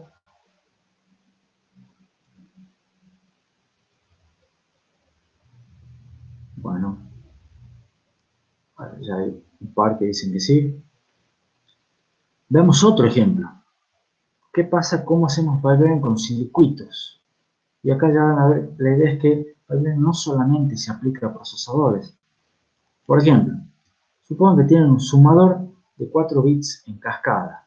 Un sumador de 4 bits básicamente recibe aquí los 4 bits arriba, los 4 pares de bits arriba, tiene el carry input por acá, y la idea es que va a ser la suma de estos 2 bits con los 2 bits de entrada con el carry, va a generar un carry para acá, va a hacer la suma de estos 2 bits con este carry, y va a ir así propagando el carry por los distintos bits hasta generar el carry de salida y los 4 bits de salida.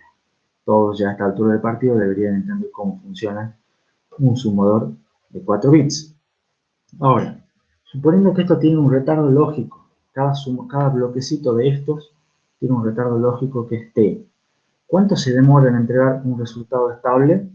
Y bueno, 4t. ¿Por qué? Porque las salidas, estas 5 salidas, van a ser estables, sobre todo estas 2, cuando termine esta. Y esta depende de esta, y esta depende de esta, y esta depende de esta. O sea que después de un retardo, voy a poder obtener esta salida de acá, este carry, para que después de 2 retardos tenga este carry, para que después de 3 retardos tenga este carry, para que después de 4 retardos tenga estos 2 salidas estables. ¿Está claro el ejemplo para todos? ¿Yo podría mejorar esto haciéndolo con pipelining? Sí. Y vendría a ser una cosa así. Fíjense qué es lo que está puesto acá, porque la idea es que ustedes tienen el mismo sumador acá inicial, con los mismos datos de entrada, pero lo que produce el dato de salida y el carry no va a parar directamente al otro bloquecito sumador. Lo que va a parar es a este rectángulo espantosamente largo y grande que tengo acá. ¿Qué vendría a ser esto? Vendría a ser un registro de segmentación, un latch, un valor, un registro, digamos, temporal que me almacena estos dos resultados. ¿Para qué me almacena estos dos resultados? Para poder independizar de algún modo lo que es este valor, este sumador inicial de este. ¿Está? ¿Por qué necesito yo este registro sumador? Porque este segundo sumador, ¿de dónde toma sus datos? Del registro de acá, del registro de acá y del registro de acá. ¿Qué significa eso? Que yo puedo cambiar los valores que yo ponga en este sumador sin que me afecte lo que esté sumando este segundo sumador. ¿Se entiende cuál es el objetivo del registro ese de segmentación intermedio entre los dos? La separación de tareas entre uno y otro la tengo que hacer con un registro intermedio. Y en ese registro intermedio yo voy almacenando los valores, los resultados parciales de la primera etapa, que vendría a ser aquí. Entonces yo de esa manera puedo ingresar nuevos valores a la primera etapa, mientras la segunda etapa está trabajando con los resultados de la primera. Hago lo mismo para la tercera y lo mismo para la cuarta. Entonces, la idea es que yo esa separación de etapas en un circuito, yo la realizo mediante buffers intermedios. Fíjense, ¿cómo me afecta la latencia? Y bueno, yo antes demoraba, yo tenía un retardo lógico en cada uno de estos sumadores, yo voy a tener los mismos. Acá para que yo termine una suma tengo que pasar por 1, 2, 3 y 4. Ahora, es probable que estos buffers, estos registros de segmentación, también tengan algún pequeño retardo. Entonces, en realidad, ese retardo de los registros de segmentación me hace que el retardo total de la etapa no sea un t, sino que sea un poquito más de un t. Estamos entonces en realidad, en vez de que mi latencia sea de 4t, me va a ser un poquito más. Supongamos que sea 1,1, me va a generar que sea 4,4. Y me va a estar aumentando la latencia total de la tarea. Pero, ¿cuál sería la idea de hacer este sumado segmentado? Mejorar la productividad. ¿Para qué querría mejorar la productividad? Porque no me aumenta, o sea, no me disminuye la latencia, pero si yo tengo muchas sumas consecutivas, en el ejemplo original me demoraban todas las sumas 4t. Entonces, si yo tenía 1000 sumas, me iba a demorar 4000 ciclos t. En cambio, en este ejemplo, yo la productividad, fíjense que yo voy a estar determinado voy a sacar una tarea cada vez que sale acá, pero yo puedo seguir ingresando sumas nuevas a partir de aquí y se van a ir pasando por los registros de segmentación, se van a ir propagando. Entonces yo eventualmente la primera suma voy a demorar 4t, un poquito más, y a partir de ahí todas las 999 restantes van a salir cada un ciclo t, o si quieren un poquito más de un ciclo t. Entonces, en general, yo voy a estar, si tengo muchas sumas con este sumador segmentado, voy a estar aumentando mi productividad y que es la idea de la segmentación. ¿Se entiende el ejemplo para todos? ¿Tienen alguna pregunta? La clave está en que yo en la lavandería no ponía almacenamiento intermedio, pero en un circuito es necesario el almacenamiento intermedio para poder guardar el estado entre una etapa y la siguiente. A veces se puede despreciar el retardo de los buffers, pero tengan en cuenta que no siempre. Dependerá de cuánto es el retardo de la tarea, cuánto es el retardo de los buffers y ver si realmente esa relación es significativa o no. Si no es significativa, se la puede despreciar. Entonces, haciendo un pequeño repaso hasta aquí, paralelismo y pipelining son útiles cuando tenemos muchas tareas repetitivas.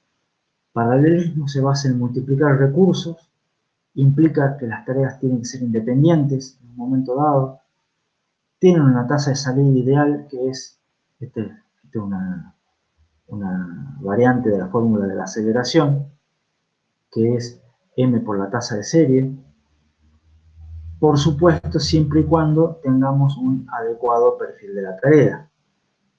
En pipelining las tareas son secuencialmente dependientes, la tasa de salida también es m por la tasa de serie. En el caso del paralelismo, m es la cantidad de trabajadores. En el caso de pipelining, m es la cantidad de etapas. Pero siempre y cuando en el pipelining las etapas estén equilibradas y siempre y cuando trabaje en estado de régimen. Fíjense todas las salvedades. Ahora, lo importante de ambos es que en los dos casos, digamos, la aceleración depende de la cantidad de trabajadores que yo ponga. Acá sabemos que hay un grado máximo de paralelismo. Y acá depende de la cantidad de etapas. Pero yo podría hacer que m sea tan grande como se quiera. Ya vimos que en caso de paralelismo no. En paralelismo está el grado máximo de paralelismo determinado por el perfil de la tarea. Pero en pipelining, ¿puedo hacer que m sea tan grande como se quiera? ¿Alguna opinión? Hay un máximo, dice Franco. Bueno, sí, supongamos que hay un máximo. ¿De qué depende? ¿O cómo se llega a ese máximo? El máximo de m es que uno, digamos, no siempre va a poder dividir una tarea en... no depende de la cantidad de tareas como plantea Jonás, sino que también depende de cuestiones intrínsecas de la tarea. Y hay que ver acá cuestiones de lo que se conoce como coordinación y validez del modelo. ¿En qué sentido? Dividir demasiado una tarea altera mucho el modelo. Si ustedes están construyendo una casa y tienen que poner ladrillos en una pared, están construyendo una pared, en algún momento dado llegan a tener tantos trabajadores en paralelo, o cada uno pone un ladrillo. Pero ¿tiene sentido poner menos de un ladrillo? O sea, ya pierde, también quizás sea ridículo ya el sentido de poner tantos trabajadores que cada trabajador ponga un ladrillo. Pero poner menos de un ladrillo ya pierde sentido. Se puede ajustar menos una tuerca, o sea, en vez de yo tengo que ajustar una tuerca para una planta de ensamblado de un auto, en vez de dar una vuelta de tuerca, ¿puedo dar, tiene sentido dar media vuelta de tuerca? O sea, ya estamos hablando de cuestiones muy finas, digamos. La tarea en sí pierde sentido en sí. Bueno, en vez de yo de ajustar una tuerca, yo voy a hacer una vueltita y el que viene después va a hacer otra vueltita y el que viene después va a hacer otra vuelta. Ya pierde la noción, digamos, de lo que es la división de la tarea. Y además, por supuesto, cuando ya dividimos tanto, como sabemos que en un circuito, porque son los que hacemos procesadores, tenemos que agregar buffers intermedios, quizás ya el retardo de los buffers intermedios deja de ser despreciable. Entonces ya al dividir mucho una tarea, ya el retardo del buffer pasa a ser más o menos considerable, entonces ya no tiene mucho sentido seguir dividiendo la tarea. Por otra parte, hay cuestiones de coordinación. Eso implicaba, lo que hablé primero implicaba la validez del modelo. Pero también hay barreras de sincronización. Por ejemplo, la sincronización debe ser expresada y es expresada en el perfil de la tarea. ¿Se acuerdan cuando vimos en el perfil de la tarea que había ciertas tareas debían terminar antes de empezar con la siguiente? Yo debo terminar con las paredes antes de hacer el techo. O yo tengo que batir los huevos antes de poner preparado el bizcochuelo en el horno, cosas por el estilo. ¿Ven? Entonces, hay cuestiones que son necesarias, que se tienen que respetar esas tareas, y a la larga uno tiene que respetar todas las sincronizaciones posibles. Amdahl es importante en este sentido. ¿Por qué? Por el hecho de que cuando uno tiene que mejorar y hay que ver dónde se puede mejorar, no necesariamente poniendo más trabajadores voy a poder acelerar la tarea. Hay que tener cuestiones de coordinación, cuestiones de perfil de la tarea, cuestiones de validez. Y está la otra frase, esa, que es una frase en inglés, que dice, yo quiero acelerar ciertos procesos. Bueno, hay procesos que ya son inherentes y no se pueden acelerar. Por ejemplo, un embarazo de una mujer. Y si yo tengo 9 mujeres, por más que 9 mujeres que se embarazan al mismo tiempo pueden tener 9 bebés, y yo puedo decir, ah, bueno, perfecto, tuve 9 bebés en 9 meses, eh, es como si hubiera tenido un bebé por mes. Sí, es como sí, pero en realidad el proceso es inherente, digamos, o sea, no hay que 9 mujeres no pueden tener un bebé en un mes. O sea, el proceso ya es inherente, demora 9 meses y por más que yo ponga muchas trabajadoras en este sentido en paralelo, igual van a demorar 9 meses aproximadamente. Entonces hay cuestiones de que no se puede poner una cantidad de etapas indefinida. Hay muchos problemas en los cuales me limita la cantidad de etapas. Y hay también otra herramienta que se llama diagrama de precedencia, que también es útil para determinar dependencia entre tareas. Es un complemento al perfil de la tarea y se utiliza mucho el diagrama de precedencia en lo que es cuestiones de computación, porque tienen que ver mucho con digamos, bueno, es un complemento al perfil de tarea, pero es muy útil para ver con instrucciones, con software. Entonces, con esto calculo que terminamos la clase de hoy con este ejemplo, que no es corto. Entonces vamos a ver un ejemplo con un programa en pseudocódigo. No importa el programa en sí, todas las instrucciones demoran un ciclo y todas trabajan sobre registros. Lo vamos a ir viendo paso a paso, poquito a poquito. Fíjense que ustedes tienen, por ejemplo, una instrucción de multiplicación. Esa multiplicación multiplica unos valores B y C, que son registros, y guarda el resultado en B. ¿Vamos bien hasta acá con el ejemplo? ¿Se entiende? Bien. Después supongamos que tenemos otra instrucción siguiente que agarra, hace una suma de B más D y lo guarda también en B. Ahora, ¿qué relación tiene la segunda instrucción con la primera?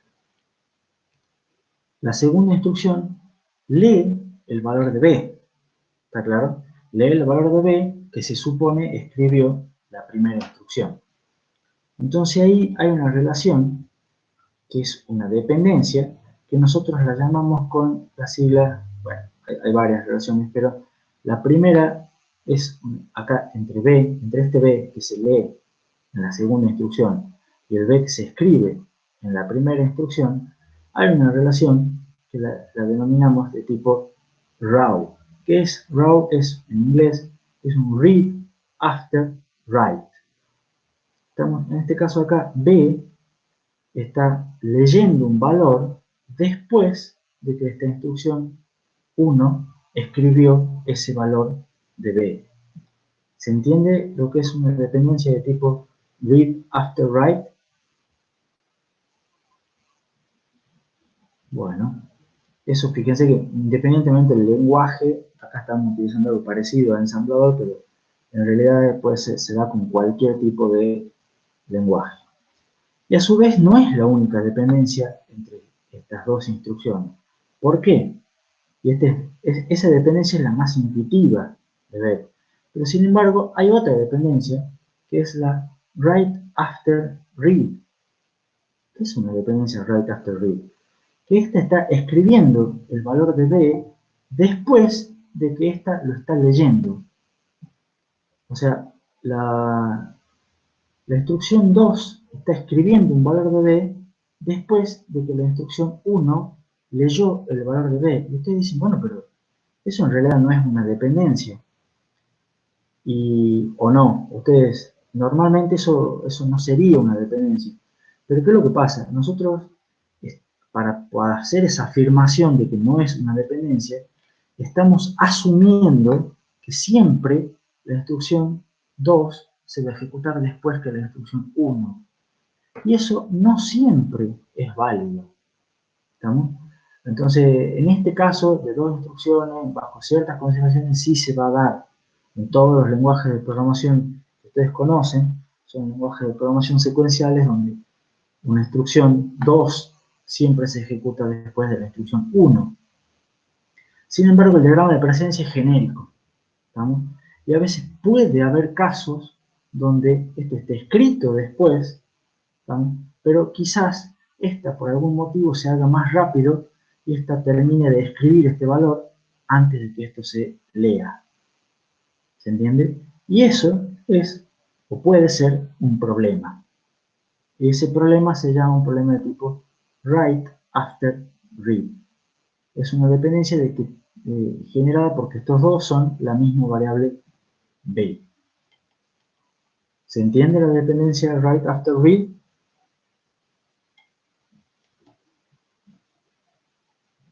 Sí, dice. Ya vamos a ver si se entiende.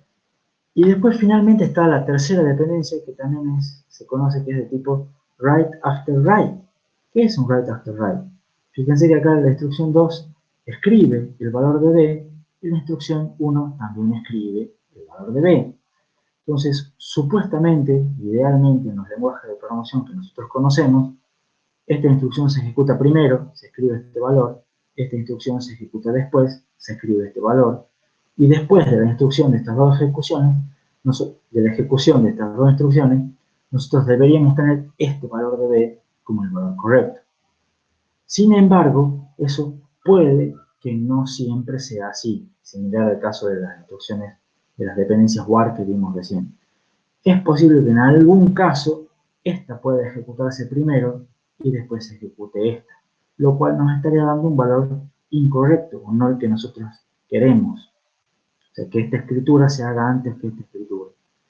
Entonces, en ese caso, eso es un riesgo de tipo, o una dependencia del tipo write after write. Entonces, ¿qué es lo que vemos hasta acá? Inicialmente nosotros habíamos visto una dependencia que es este valor de b depende de este. Y eso es verdad. Esas son las primeras que vimos. Read after write. Sin embargo, están estas dos que también existen. ¿Estamos? Y hay que, por lo menos, pensarlas y asegurarse de que no ocurra. ¿Se entiende hasta acá el ejemplo? Sigamos con un poquito más. Agregamos una nueva instrucción. Una instrucción que hace la suma de dos variables C y D y guarda el resultado en C. Esa instrucción, ¿tiene alguna dependencia con A, con la instrucción 1?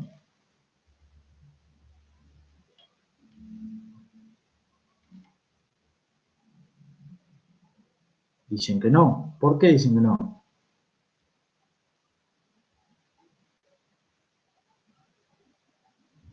Pues no se modifica el C, pero fíjense lo que vimos recién, que acá está modificando C y acá está leyendo C. Yo tengo que asegurarme que esta no ocurra antes que esta. O sea, acá sí hay una dependencia de write after read con C, con 1. ¿Lo ven? Habría una dependencia de tipo while solamente. No necesita el resultado anterior, pero sí escribe C después de que alguien lee C. Entonces, normalmente yo debería asegurarme, lo cual en todo el lenguaje de programación es obvio, que se termina la primera instrucción antes de ejecutar la tercera. Pero, ojo al piojo, la dependencia está. Es de tipo while. ¿Y con B tiene alguna dependencia? Con la instrucción 2, ¿tiene alguna dependencia? Fíjense que la instrucción 2 lee D y la instrucción 3 lee D. ¿Hay algún problema con eso? No, no hay ningún problema con que se lean dos registros, dos variables únicas. Entonces vamos con la cuarta. Yo tengo una división. Agarra D, lo divide en E y guarda el resultado en D. ¿De qué depende? Acá de vuelta, yo estoy escribiendo D, tengo que asegurarme que el D que se lee en 2 y el D que se lee en 3 no sea el valor que yo estoy escribiendo acá en 4. Entonces la 4 tiene una dependencia de tipo war tanto con 2 como con 3. Bien, ya parece que varios ahora están entendiendo un poco mejor. Vamos con otra. Muevo el resultado de C a A. O sea, paso el valor de este registro a este otro. Leo C y escribo A. ¿Con qué tengo dependencia? De las 5. Tengo una dependencia.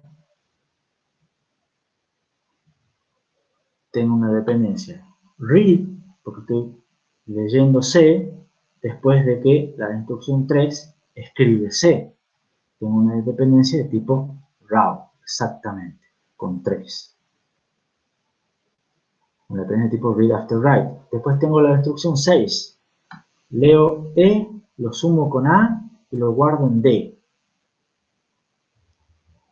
Fíjense, nadie escribe E, así que no hay problema.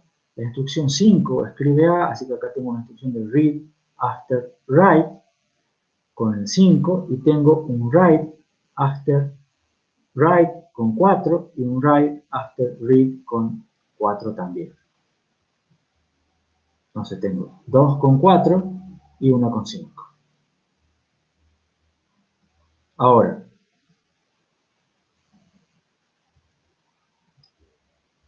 una pregunta. Acá la instrucción 6 escribe D. Y yo puse que tiene una dependencia de tipo write after read con 4. Pero también tiene con 3 y con 2. ¿Por qué no la puse?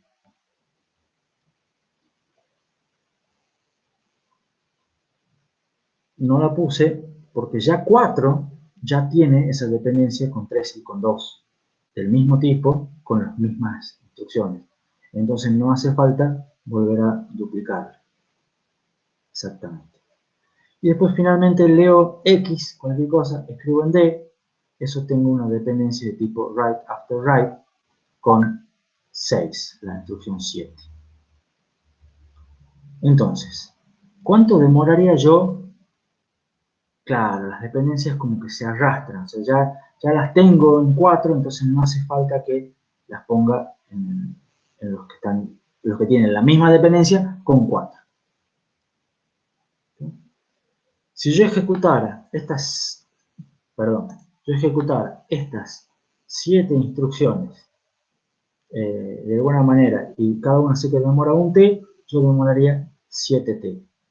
Ahora, si yo lo pudiera hacer en paralelo, fíjense que lo máximo que yo podría es hacer la 2 y la 3 en paralelo, porque no tienen ninguna dependencia entre sí, y podría ejecutar la 4 y la 5 también en paralelo. ¿Están? Porque no tienen ninguna dependencia entre sí. Entonces el máximo tiempo que yo podría ejecutar en paralelo sería hacer 1, 2, 4, 6 y 7, y de esa manera lo podría llevar a 5 ciclos.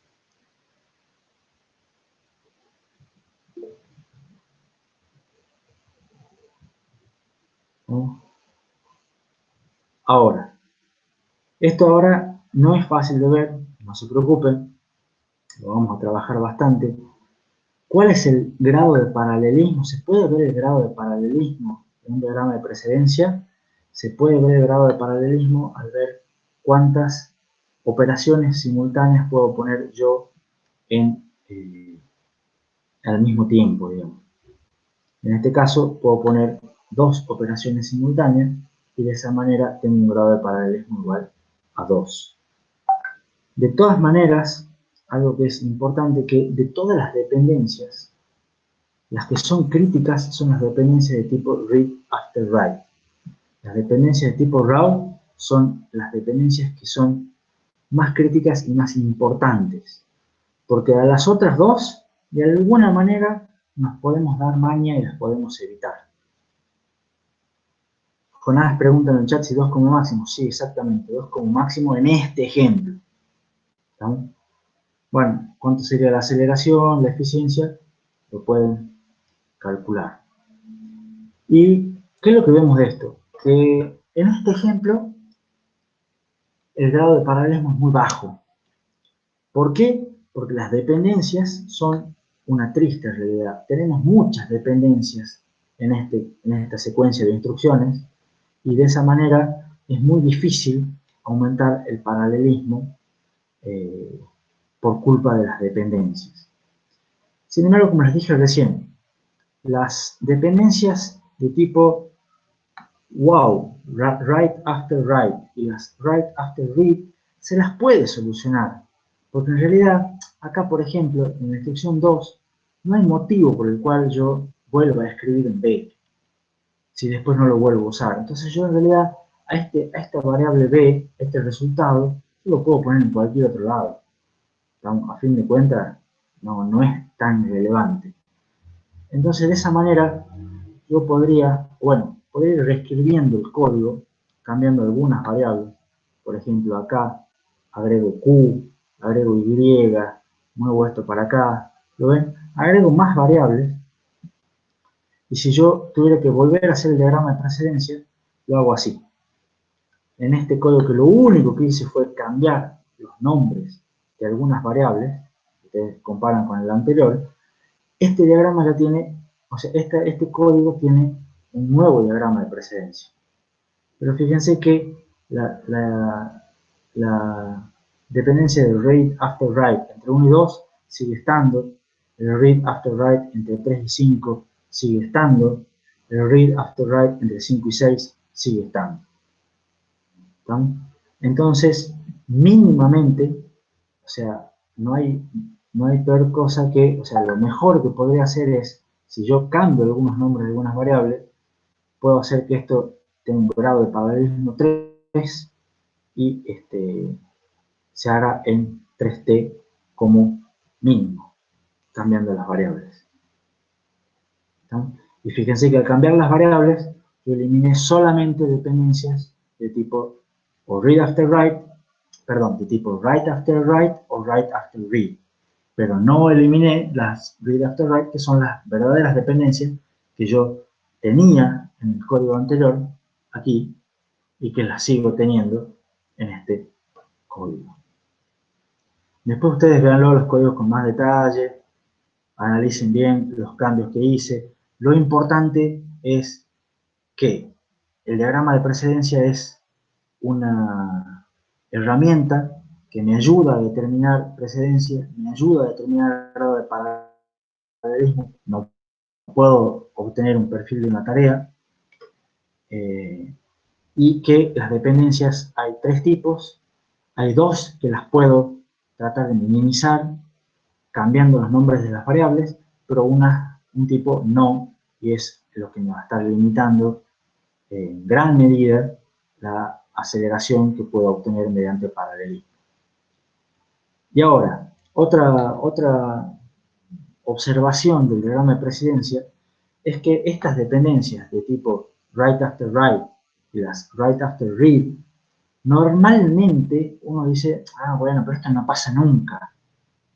Pero me sirven cuando, o tengo que tenerlas en cuenta, cuando yo puedo tener ejecución y terminación fuera de orden. O sea, cuando yo estas instrucciones las puedo ejecutar en cualquier orden y terminar en cualquier orden. Y eso es algo que ustedes no han visto hasta ahora, pero es algo que vamos a ver en la materia. Porque un código secuencial ya no es, digamos, o sea, la mayoría de los códigos que ustedes escriben en todos los lenguajes de programación son secuenciales. Y eso, al final de cuentas, es un problema grave para todos los procesadores, porque implica que una instrucción normalmente depende de la anterior, y eso genera que haya un grado de paralelismo muy bajo, y por lo tanto se puede obtener una aceleración muy baja. Entonces los procesadores van a tratar de darse maña y van a tratar de ejecutar todo esto en el orden que les convenga, en el orden que puedan. Sin embargo, hay dependencias que no van a poder eliminar, que son las tipo read after write. ¿Estamos claros hasta aquí? Más o menos, claro por lo menos. ¿Alguna duda?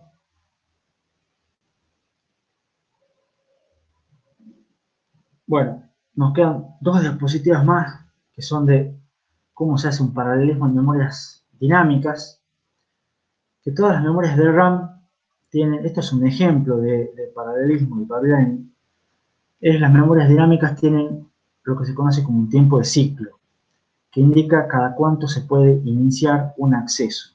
O sea, todas las memorias tienen un tiempo que dice cada cuánto ustedes le pueden pedir datos a la memoria. Pero a su vez tienen un tiempo de acceso, que indica cuando, una vez que le piden el dato, la memoria les devuelve el resultado. Y normalmente el tiempo de acceso es menor que el tiempo de ciclo. Ahí tiene un dibujito donde ven lo que es el tiempo de acceso y lo que es el tiempo de ciclo, que es este largo de acá.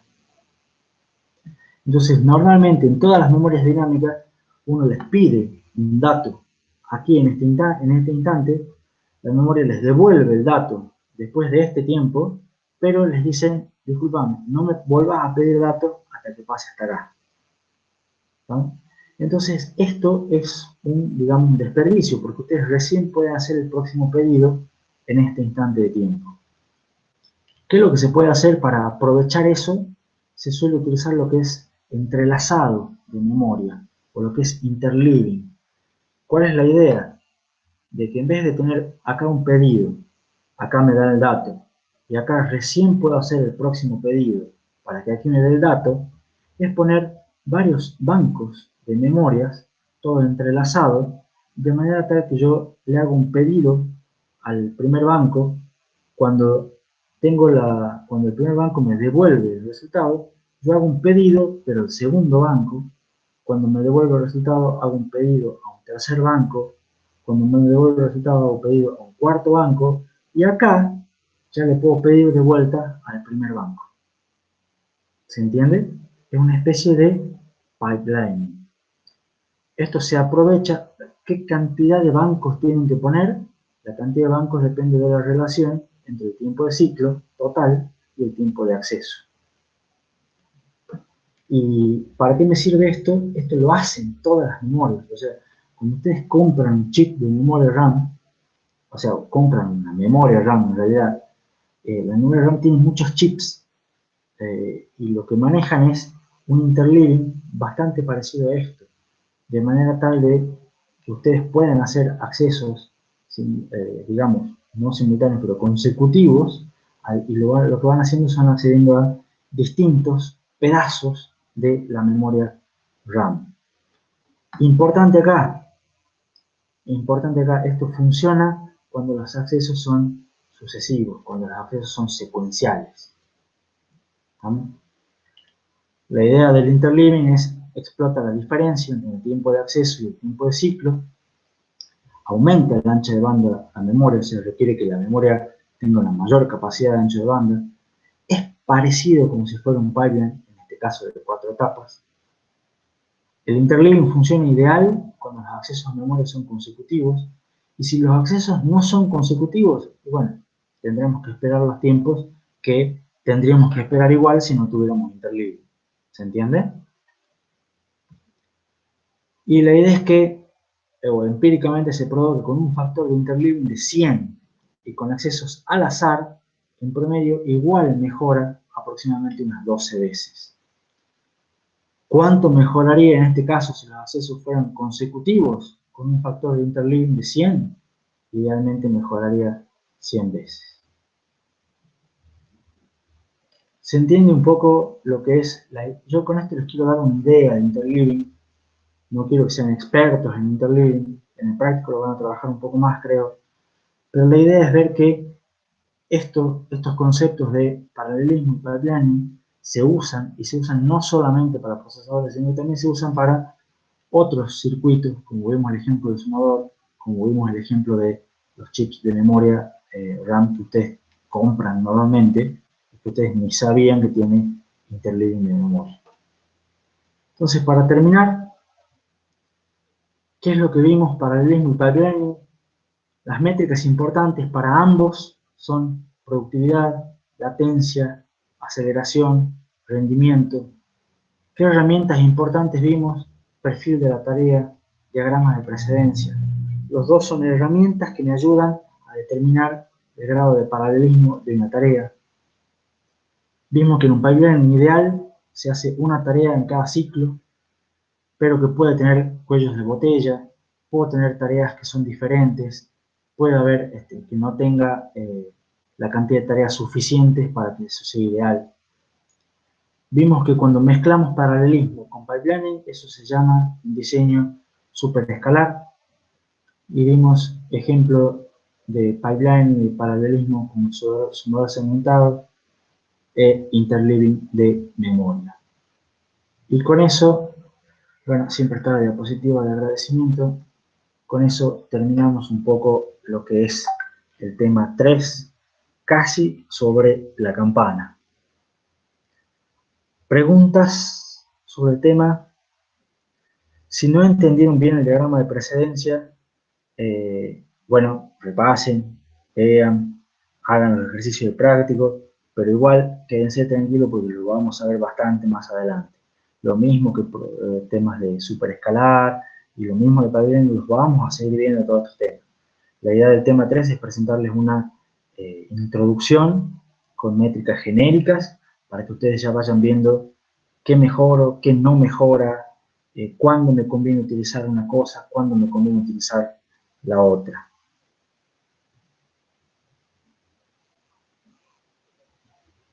¿Alguna pregunta? hasta aquí. Ya se está yendo la gente. Vamos a poner la cámara de vuelta. Bueno, si no hay ninguna pregunta, y se entendió, o más o menos se entendió, espero que sí. Damos por finalizada lo que es la clase de hoy y nos encontramos de nuevo el miércoles a las 8 por el mismo canal. Saludos para todos. Espero que terminen bien el práctico. Consultas hoy y mañana, si Dios quiere. Chau chicos, hasta el miércoles.